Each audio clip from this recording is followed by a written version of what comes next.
নমস্কার বন্ধুরা, সকলকে জানাই শুভ নববর্ষের প্রীতি ও শুভেচ্ছা। আজ আমি তোমাদের জন্য খুব সিম্পল একটা মেকআপ টিউটোরিয়াল নিয়ে এসেছি। যারা বিগিনার্স আছো তাদের আশা করি খুব হেল্প হবে। প্রথমে ফেসটাকে ক্লিন করে একটা কায়ার টোনার দিয়ে ফেসটাকে টোনিং করে নিলাম। এরপর ইউজ করছি একটা কোরিয়ান অ্যালোভেরা জেল। আমার স্কিনটা সেন্সিটিভ, তাই আমি আমার স্কিন অনুযায়ী প্রিপারেশনটা নিচ্ছি। তোমরা অবশ্যই তোমাদের স্কিন অনুযায়ী প্রিপারেশন নেবে। যাদের ড্রাই বা নর্মাল স্কিন তারা অনায়াসে ময়শ্চারাইজার ইউজ করতে পারো। এরপর আমি নিয়ে নিলাম সেম আমার স্কিন অনুযায়ী একটা সিলিকন বেস প্রাইমার, একটা স্ম্যাশ বক্সের প্রাইমার। তারপর ইউজ করছি আমি একটা ফরএভার 52 কনসিলার প্যালেট। আমি নিজের স্কিনের থেকে একটু ডার্ক শেড নিয়ে আই এরিয়াটাকে কারেক্ট করলাম। এরপর ইউজ করছি একটা ফরএভার 52 ফাউন্ডেশন।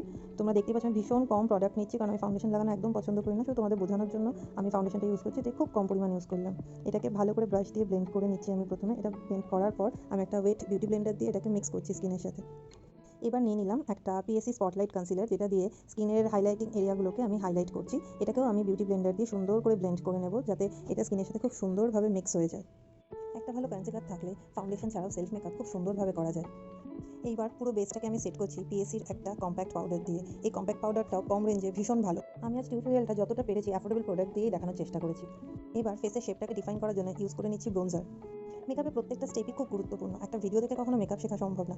তাই আমি ইন ফিউচার চেষ্টা করবো তোমাদের জন্য ছোটো ছোটো টিউটোরিয়াল ভিডিও নিয়ে আসার। এবার আমি ইউজ করছি মিস ক্লিয়ারের একটা পাউডার ব্লাশ। এরপর চলে যাবো নেক্সট স্টেপে, যেটা হলো পাউডার হাইলাইটার। আমি এখানে ম্যাকের একটা হাইলাইটার ইউজ করেছি। প্রোডাক্ট সম্পর্কে কোনো কোয়ারি থাকলে তোমরা আমাকে কমেন্ট বক্সে জানাতে পারো, আমি আনসার দিয়ে দেবো। লাস্টে ফেস মেকআপটাকে কমপ্লিট করলাম আমি রিকর্ডের একটা প্রেপ প্লাস প্রাইম ফিক্সার দিয়ে। এবার চলে আসলাম আই মেকআপে। মিস ক্লিয়ারের একটা আইব্রো পেন্সিল দিয়ে খুব হালকাভাবে আমি আমার আইব্রোকে ড্র করে নিলাম। আইব্রো ড্র করাটাও খুব একটা ইজি কাজ না, এটা করতেও প্রপার টেকনিক লাগে। আশা করি কিছুটা হলেও টেকনিকটা বোঝাতে পারলাম ভিডিওর মাধ্যমে।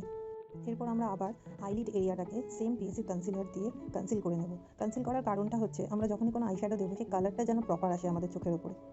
আমি হুডা বিউটির একটা আইশ্যাডো প্যালেট দিয়ে আমার আই মেকআপটা এখন কমপ্লিট করবো। এই আই মেকআপটা আমার কাছে পার্সোনাল ফেভারিট, কারণ আমি বিভিন্ন কালার ইউজ করা একদম পছন্দ করি না। আমি বেসিক এই ব্রাউন কালারটাই আমার নিজের জন্য ইউজ করি। তবে তোমরা যারা কালারফুল আই মেকআপ পছন্দ করো, তোমরা তোমাদের ড্রেসের সাথে ম্যাচ করে কালারফুল আই মেকআপ অবশ্যই করতে পারো। তোমরা এখানে দেখতেই পাচ্ছ আমি জাস্ট 2-3টে কালার দিয়ে আমার এই আই মেকআপটা ডান করছি। আচ্ছা বলো তো, আমার মতো কারা কারা আছো যারা সাজুগুজু করতে ভালো তো বাসো, কিন্তু এত সময় ধরে সাজতে বোর হয়ে যাও বা এত প্রোডাক্ট ইউজ করতে ইচ্ছা করে না? তারা কমেন্ট বক্সে আমাকে জানাও। তাদের জন্য আমি স্পেশালি একটা নো মেকআপ লুক টিউটোরিয়াল নিয়ে আসবো, যেখানে খুব কম প্রোডাক্ট দিয়ে তোমরা একটা সুন্দর লুক ক্রিয়েট করতে পারবে। লাস্টে ওই সেম প্যালেট থেকে একটা সিমার শেড দিয়ে আমি আই মেকআপটা ডান করলাম। এবার জাস্ট ওই ম্যাকের সেম হাইলাইটার দিয়ে আমি ব্রাউন এরিয়া আর আইয়ের ইনার কর্নার এরিয়াটা আমি একটু হাইলাইট করে দিলাম। নেক্সট আইলাইনার আর মাস্কারার পালা। ফলস ল্যাশটাও আমি স্কিপ করলাম। তোমরা যারা পছন্দ করো তারা ফলস ল্যাশ লাগাতেই পারো।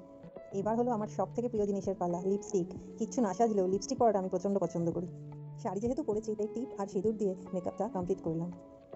ভিডিওটা কেমন লাগলো কমেন্টে অবশ্যই জানিও, আর পারলে একটা লাইক দিয়ে যেও।